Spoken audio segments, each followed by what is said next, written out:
terima kasih atas kesempatannya. Di sini yang perlu kita pahami mengenai sosiokultural. Jadi ini memang materi yang sangat luas ya Bapak Ibu. Jadi bahasanya mengenai sosio. Sosio itu nanti bahasanya tentang kajian masyarakat, sedangkan kultural itu adalah kajian mengenai budaya.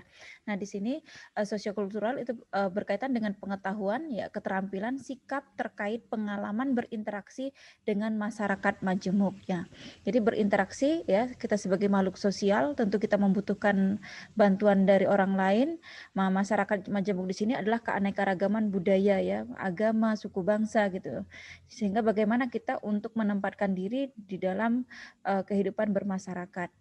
Nah, setelah kami petakan, jadi ada beberapa materi. Jadi materi sosiologi dan kultural itu luas Bapak Ibu, tetapi yang perlu dipahami setelah kami petakan ternyata hanya kaitannya dengan interaksi gitu ya. Jadi sosialisasi, masyarakat majemuk, kebudayaan, konflik dan integrasi, serta kearifan dan pemberdayaan komunitas.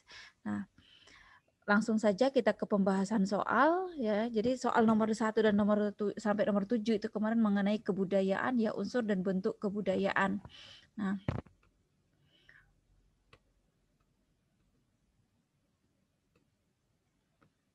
sekelompok pemuda di Temanggung rutin melaksanakan latihan menari topeng ireng. Kegiatan ini dalam rangka melestarikan kearifan lokal dalam bentuk kesenian tari daerah. Berikut ini yang merupakan intangible culture dalam bentuk tradisi lisan adalah. Nah, jadi bentuk budaya itu ada dua ya Bapak Ibu, bentuk yang bisa diraba, yang bisa dilihat, dan yang tidak bisa dilihat ya. Nah, yang di sini adalah tradisi lisan yang tidak bisa dilihat apa saja, yaitu folklore ya Bapak Ibu. Folklore Maling Kundang ini berasal dari Sumatera Barat ya, Padang ya Bapak Ibu. Nah, selanjutnya di situ ada Candi Borobudur, keris, naskah kuno, lumpia, itu adalah budaya yang bisa dilihat ya Bapak Ibu. Tangible culture ya.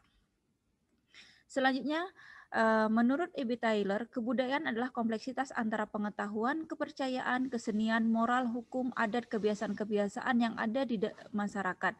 Salah satu unsur kebudayaan adalah tradisi ritus hidup dari kelahiran sampai meninggal, seperti upacara kematian masyarakat Bali yang disebut. Nah, ya upacara masyarakat Bali ini mungkin sudah familiar Bapak Ibu, yaitu ngaben ya Bapak Ibu. Nah, di sini banyak istilah-istilah lain, ada Rambu Solo ya. Rambu Solo ini adalah upacara kematian di daerah Tanah Toraja Bapak Ibu. Jadi memang untuk soal yang seperti ini kita harus banyak membaca.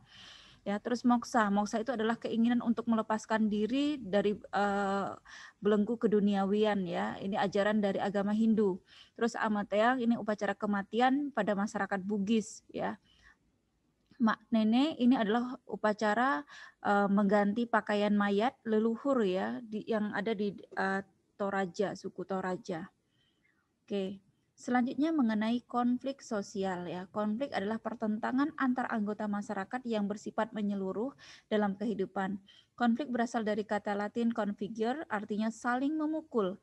Secara sosiologi, konflik diartikan sebagai suatu proses sosial antara dua orang atau lebih. Karena yang menjadi fokus pertanyaan adalah konflik yang terjadi di Poso, Sulawesi Tengah adalah konflik yang dilatar belakangi oleh apa? Ya di sini adalah agama ya. Jadi pertentangan di agama Kristen dan Islam. Nah, banyak latar belakang dari konflik. Nanti Bapak Ibu harus lihat, harus baca ilustrasinya. Misalnya rasial. Rasial ini berkaitan dengan ras, yaitu biasanya pertentangan antara kulit hitam dengan kulit putih. Yang terjadi di Afrika, di Amerika itu pernah terjadi konflik rasial. Nah, konflik politik sering kita mungkin jumpai bahkan sampai sekarang saat ini gitu ya Bapak Ibu, karena perbedaan pilihan politik, pandangan politik ketika menjelang pilkada, pemilihan kepala daerah, anggota dewan, ataupun pemilihan presiden. Ini ketika misalnya tidak disikapi dengan bijak, maka akan terjadi konflik ya, yaitu konflik yang dilatari belakangi oleh politik, perbedaan cara pandang dalam pemilihan. Ya, selanjutnya yaitu ekonomi. Nah, ekonomi di sini adalah berkaitan dengan konflik yang berkaitan untuk pemenuhan kebutuhan hidup ya. Jadi bisa saja misalnya karena perebutan lahan, minyak gitu ya, karena ada motif-motif ekonomi. Selanjutnya ada etnis. Nah, etnis ini adalah kata kuncinya suku bangsa. Jadi berkaitan dengan konflik yang dilatar belakangi suku bangsa. Contohnya konflik di daerah Sambas gitu ya, pernah itu antara suku Dayak dengan Madura. Nah, ini contoh dari konflik etnis. Oke, selanjutnya cara mengatasi konflik. Nah, yang tidak kalah penting itu adalah bagaimana cara mengatasi konflik. Memang konflik ini tidak bisa kita hindari, Bapak Ibu. Konflik itu sendiri dalam konteks sosiologi itu ada konflik yang bersifat konstruktif dan ada konflik yang bersifat destruktif. Kalau konflik yang bersifat konstruktif itu memang masih bisa ditoleransi. Bahkan dalam hal tertentu memang harus ada konflik biar untuk memahami sesuatu secara lebih mendalam. Misalnya di dalam debat itu juga konflik ya secara konstruktif. Nah, tetapi yang perlu dihindari adalah konflik yang sifatnya destruktif, yaitu konflik yang sifatnya merusak, yang merugikan. Nah, kita langsung pada soal, Pak Edi mempertemukan dan menjadi penengah kedua saudaranya yang sedang berselisih sejak sebulan terakhir terkait dengan harta warisan orang tua mereka. Bentuk akomodasi yang diperankan Pak Edi adalah, jadi akomodasi di sini artinya adalah cara untuk menyelesaikan masalah. Nah, di sini adalah Pak Edi ini sebagai orang ketiga yang netral, maka disebut dengan mediasi. Jadi mediasi dan arbitrasi itu sama-sama menggunakan pihak ketiga. Yang membedakan apa? Kalau mediasi tadi netral ya, sejajar. Kalau arbitrasi itu adalah menggunakan pihak ketiga yang kedudukannya lebih tinggi sehingga keputusannya mengikat, misalnya menggunakan bantuan kepala desa gitu ya. Ini termasuk dari arbitrasi. Nah, sedangkan adjudikasi adalah penyelesaian masalah dengan lewat pengadilan ya. Jadi kalau misalnya nanti kata kuncinya Bapak Ibu menemukan kata pengadilan, itu adalah penyelesaian masalah melalui adjudikasi. Koersi ini ada kata kuncinya yaitu paksaan ya. Jadi dipaksa untuk mematuhi ya, untuk patuh. Ciri khasnya biasanya berupa hukuman ya, penjara gitu ya, hukuman mati, itu koersi Bapak Ibu.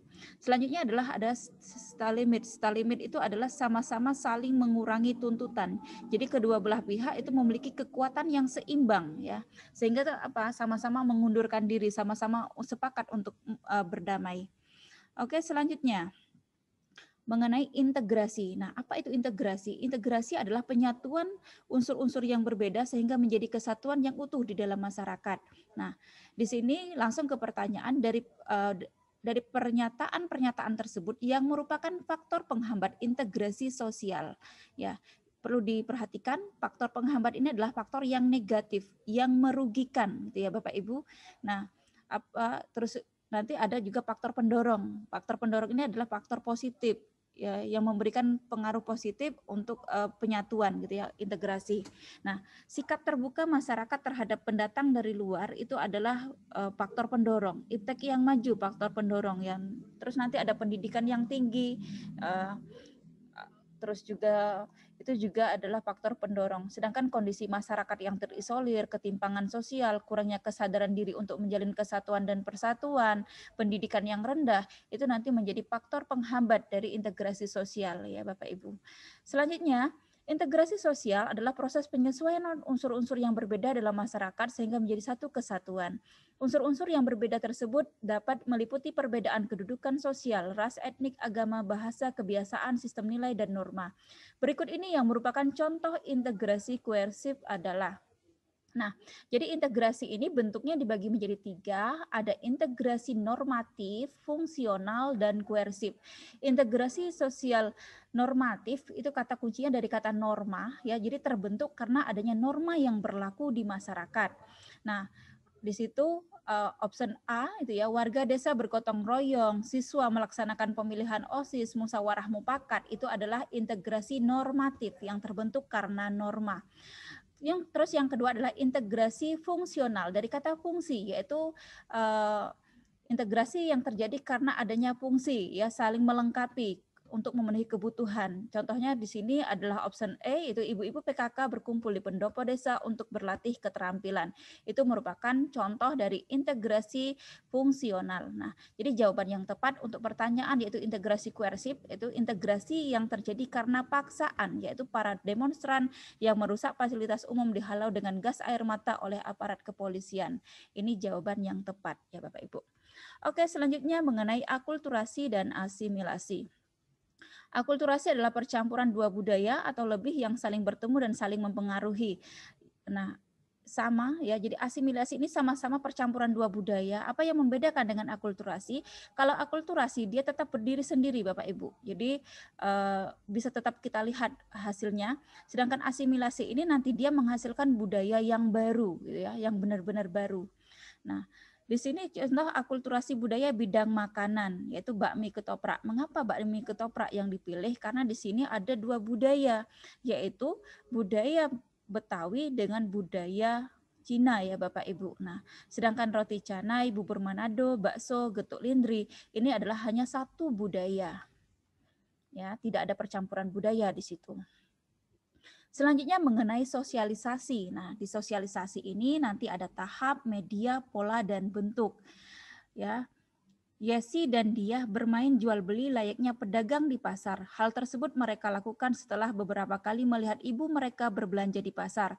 Tahapan sosialisasi yang dicapai Yesi dan Diah adalah jadi tahapan sosialisasi itu ada 4, ada preparatory stage, play stage, game stage, dan generalized order. Nah, preparatory stage itu adalah tahap persiapan. Jadi individu itu disiapkan untuk agar bisa bergaul ya, bersosialisasi. Jadi ketika anak lahir usia 1 sampai 2 tahun ini adalah di tahap persiapan, diajarin berbicara mengenai sopan santun dan sebagainya. Nah, itu yang menjadi kata kuncinya prepare adalah tahap persiapan ya Bapak Ibu. Nah, yang kedua adalah tahap play stage. Ya, play stage di sini adalah tahap meniru. Jadi anak dari usia 2 sampai 3 tahun ataupun juga sampai mungkin TK ya. Jadi sering kita mungkin menyaksikan ada anak yang bermain polisi-polisian, dokter-dokteran itu ya. Nah, itu termasuk dari play stage. Kalau di sini dia bermain jual beli gitu ya, layaknya pedagang. Berarti di sini adalah dia memainkan play stage tahap meniru. Sedangkan game stage ini adalah tahap siap bertindak di masa SMP, SMA. Nah, anak itu biasanya sudah lebih memahami peran yang dilakukan oleh orang lain gitu ya Bapak Ibu. Ini adalah tahap game stage. Nah, sedangkan generalized order itu adalah tahap dewasa di mana seseorang itu dia sudah mengambil peran dan menjalankan perannya. Ya, jadi sudah bekerja, sudah menikah. Ini adalah di tahap generalized order. Oke, selanjutnya lingkungan di mana seseorang individu akan menjalankan peranan sesuai dengan kedudukan yang dimiliki dan kedudukan tersebut juga akan mempengaruhi interaksi antar individu dalam lingkungan tersebut.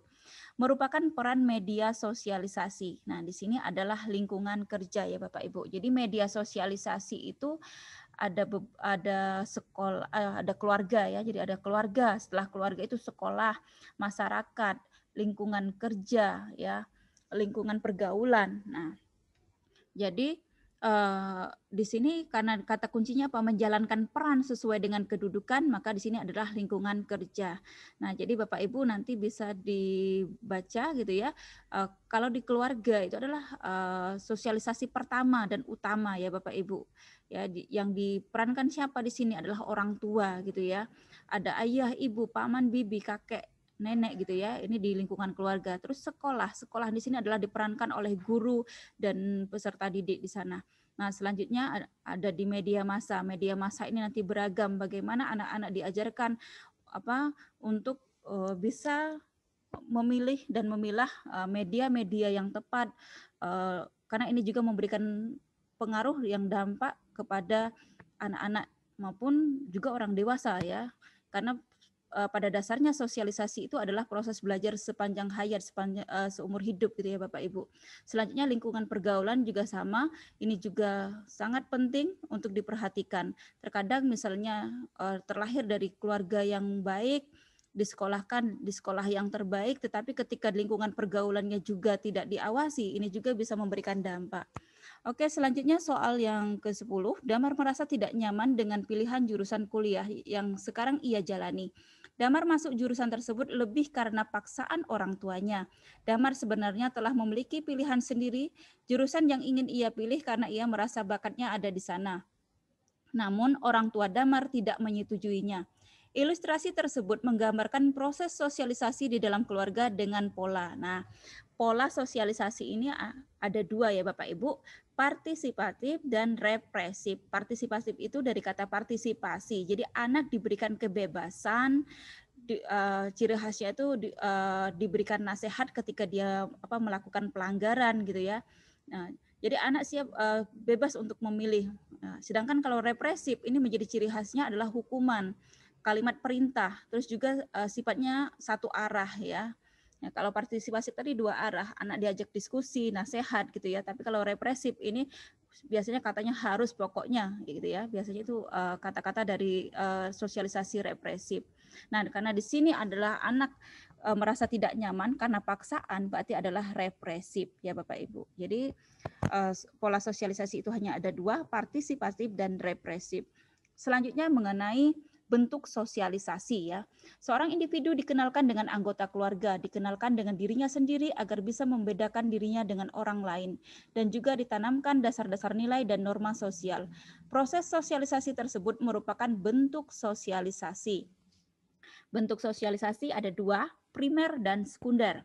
Primer itu adalah sosialisasi yang pertama yang dilakukan di lembaga keluarga. Jadi makanya keluarga ini disebut sebagai sosialisasi yang pertama dan utama, karena anak dilahirkan pertama kali di dalam keluarga, diajarkan mengenai nilai dan norma, semua berawal dari keluarga. Nah, sedangkan sekunder itu adalah lanjutan ya. Jadi sosialisasi lanjutan yang ada di sekolah, masyarakat, lingkungan kerja. Ya, ini adalah sosialisasi sekunder. Nah, oke, selanjutnya mengenai masyarakat majemuk ya. Jadi masyarakat yang memiliki perbedaan suku, ras, agama, kebudayaan. Nah, ini faktor penyebabnya yang ditanyakan. Nah, jadi faktor penyebab dari kemajemukan masyarakat Indonesia itu ada 3. Yang pertama, kondisi geografis. Konsekuensinya apa Bapak Ibu? Menyebabkan perbedaan suku, ras, dan kebudayaan ya. Sedangkan posisi silang nanti ketika Bapak Ibu menemukan misalnya masyarakat majemuk yang disebabkan oleh posisi silang, ini nanti konsekuensinya yaitu keanekaragaman agama. Mengapa keanekaragaman agama? Ini latar belakangnya disebabkan oleh posisi silang ya, berada di dua samudra ya. Dulu negara kita tempat lalu lintas perdagangan. Nah, perdagangan ini banyak sisi lain yaitu untuk penyebaran agama. Nah, mengenai iklim, nanti iklimnya apa? Konsekuensinya yaitu perbedaan mata pencaharian. Jadi hanya ada 3 faktor penyebabnya, kondisi geografis, posisi silang, dan iklim ya Bapak Ibu. Nah, yang di sini adalah perbedaan suku, bangsa, ras, dan kebudayaan. Jadi jawabannya adalah kondisi geografis. Selanjutnya, integrasi sosial terjalin harmonis meskipun masyarakat terdiri dari berbagai macam ras, suku, agama, dan budaya. Satu sama lain saling menghormati, menghargai, dan selalu terjadi interaksi sosial yang hangat tanpa merasa dibatasi oleh sekat-sekat perbedaan tersebut. Gambaran masyarakat tersebut menunjukkan sikap masyarakat yang inklusif. Jadi sikap masyarakat itu ada 2, ada inklusif dan eksklusif. Kalau inklusif itu kata kuncinya adalah masyarakat yang terbuka. Kalau yang eksklusif adalah masyarakat yang tertutup. Jadi kalau masyarakat yang terbuka itu dia menghargai, menghormati segala perbedaan yang ada, sedangkan eksklusif dia lebih menutup diri, menolak ya terjadi ketika adanya suatu perbedaan. Selanjutnya soal nomor 14. Membina kerukunan dalam kehidupan masyarakat majemuk bukanlah persoalan mudah. Diperlukan sikap dan paham yang dapat mempererat semangat persatuan dan kesatuan. Berikut ini sikap yang harus dikembangkan dalam kehidupan masyarakat majemuk, yaitu jawabannya B. Empati, toleransi, dan inklusif. Empati itu kita merasakan apa yang dirasakan oleh orang lain. Jadi ketika ada yang terkena musibah, kita memberikan bantuan. Ketika ada yang sakit, kita membesuk. Ini adalah wujud dari empati. Toleransi adalah sikap menghormati segala perbedaan yang ada. Jadi perlu diingat bahwa toleransi di sini adalah menghormati perbedaan ya. Selanjutnya adalah inklusif, adalah sikap yang terbuka. Nah, sedangkan yang etnosentrisme ini adalah sikap yang harus dihindari. Etnosentris ini adalah paham yang mengagungkan suku bangsanya atau etnisnya dengan merendahkan suku bangsa atau etnis lain ya. Ini kita harus hindari. Yaitu primordialisme, yaitu sikap loyalitas yang dibawa sejak lahir. Ya, loyalitas terhadap tanah kelahiran, agama, suku bangsa, sehingga menyebabkan nanti menganggap bahwa hal-hal yang dibawa itu yang merupakan yang paling baik, sedangkan yang lain itu dianggap lebih rendah gitu ya Bapak Ibu. Selanjutnya ada sikap sektarian gitu ya, pengelompokan di dalam agama gitu ya, sekta ya, sikap eksklusif, sikap yang tertutup gitu ya, itu yang harus kita hindari Bapak Ibu. Selanjutnya masyarakat majemuk ya didefinisikan oleh Frederick Beth sebagai masyarakat yang menggabungkan perbedaan etnis, saling ketergantungan ekonomi kelompok-kelompok dan spesialisasi ekologi mereka. Masyarakat majemuk dengan mayoritas dominan yaitu masyarakat antara komunitas atau kelompok etnisnya terdapat kelompok mayoritas. Berdasarkan ilustrasi tersebut, pola hubungan yang terjadi adalah, nah jadi pola hubungan masyarakat multikultural itu ada 4, mayoritas, masyarakat majemuk kompetisi seimbang, mayoritas dominan, minoritas dominan, dan fragmentasi. Nah, kalau di sini adalah kata kuncinya terdapat kelompok mayoritas. Berarti satu kelompok etnis mempunyai kedudukan kompetitif yang dominan ya. Kalau minoritas ya berarti dia kelompok kecil ya, minoritas dominan berarti kelompok kecil yang menguasai banyak kelompok yang banyak gitu ya. Sedangkan kalau misalnya dia kompetisi seimbang, di sini tidak sama-sama kelompoknya tidak memiliki persaingan, jadi sama-sama memiliki kekuatan yang seimbang. Sedangkan yang fragmentasi itu adalah kelompok yang terbentuk dalam kelompok-kelompok kecil ya Bapak Ibu. Oke, selanjutnya mengenai kearifan lokal ya. Unsur pengaruh dan globalisasi. Soal nomor 16. Kearifan lokal merupakan cara dan praktik yang dikembangkan oleh sekelompok masyarakat yang berasal dari pemahaman mendalam mereka akan lingkungan tempat yang terbentuk dari tinggal di tempat tersebut secara turun-temurun. Kearifan lokal muncul di dalam masyarakat sendiri, disebarluaskan secara non-formal dan memiliki secara kolektif oleh masyarakat yang bersangkutan. Selain itu, kearifan lokal juga dikembangkan selama beberapa generasi dan tertanam di dalam cara hidup masyarakat yang bersangkutan sebagai cara untuk mempertahankan hidup.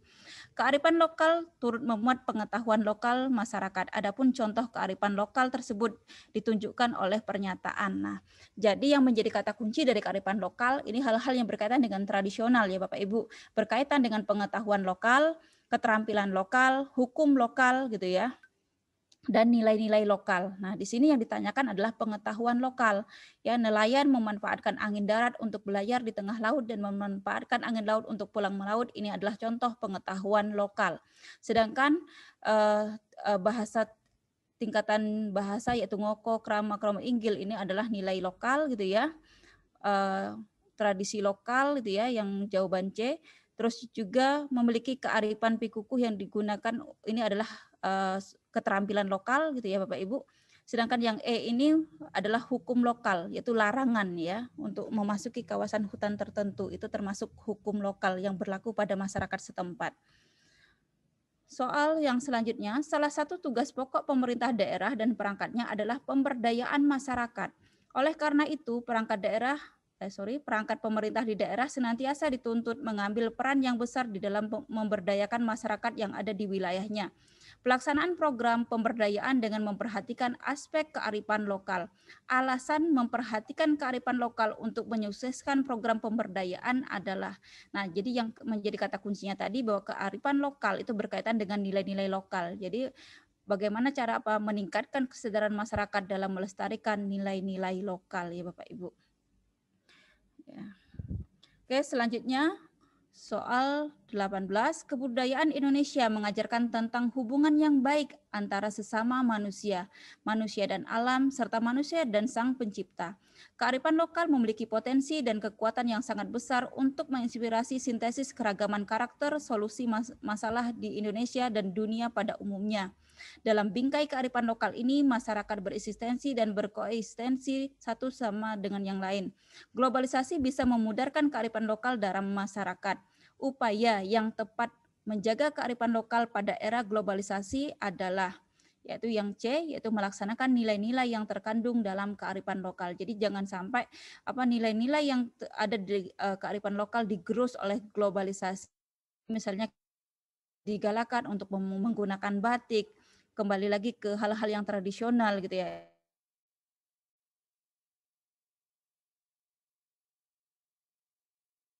pemberdayaan komunitas. Nah, ya, ibu-ibu anggota komunitas pengrajin batik melakukan evaluasi pemberdayaan setiap akhir tahun. Hasil evaluasi menunjukkan sistem pengelolaan komunitas belum maksimal karena keterbatasan alat dan bahan pembuatan batik. Oleh karena itu, komunitas berencana membeli alat dan bahan seperti canting, malam atau lilin batik, kain, zat pewarna, wajan kecil, serta kompor kecil. Pembelian alat dan bahan tersebut menggunakan dana dari desa. Nah, prinsip evaluasi pemberdayaan yang tampak berdasarkan ilustrasi tersebut adalah yaitu transparansi atau akuntabilitas. Jadi bisa untuk dipertanggungjawabkan ya Bapak Ibu. Nah, sedangkan di situ ada partisipasi masyarakat, nanti ketika misalnya kata kuncinya bagaimana untuk mengajak masyarakat, semuanya memiliki peran gitu ya. Tindak lanjut, ini harus ada tindak lanjut, misalnya setelah ada kegiatan itu apa saja yang akan ditindaklanjuti ya. Berorientasi pada peningkatan mutu ya, terus akurasi informasi, ini juga harus diperhatikan, tapi nanti dilihat dari ilustrasinya. Nanti untuk penjelasannya sudah saya beri penjelasan di Linksway ya Bapak Ibu, nanti akan saya bagikan. Selanjutnya, sebelum pelaksanaan program pemberdayaan LSM melakukan observasi di lingkungan masyarakat Sukamaju, pihak LSM menemukan banyaknya tanaman bambu di lahan inventaris desa yang tidak dimanfaatkan. Berdasarkan observasi tersebut, LSM memutuskan pemberdayaan berupa pembuatan kerajinan bambu. Berdasarkan ilustrasi tersebut, prediksi ketercapaian program pemberdayaan yang dilakukan adalah sudah tepat dengan yaitu mempertimbangkan potensi masyarakat. Jadi potensi di sini adalah potensinya karena dia memanfaatkan bambu ya. Jadi setiap masyarakat kan punya potensi masing-masing. Nah, itu yang harus diperhatikan ya agar pemberdayaan itu tepat sasaran. Nah, penutup dari saya bahwa sosiologi kultural ini adalah materinya sangat luas. Kita memang dituntut untuk banyak membaca, menguasai hal-hal yang sifatnya konsep secara mendasar ya. Silahkan nanti Bapak Ibu untuk akses di Linksway yang nanti akan saya bagikan. Terima kasih Pak Sabtono. Saya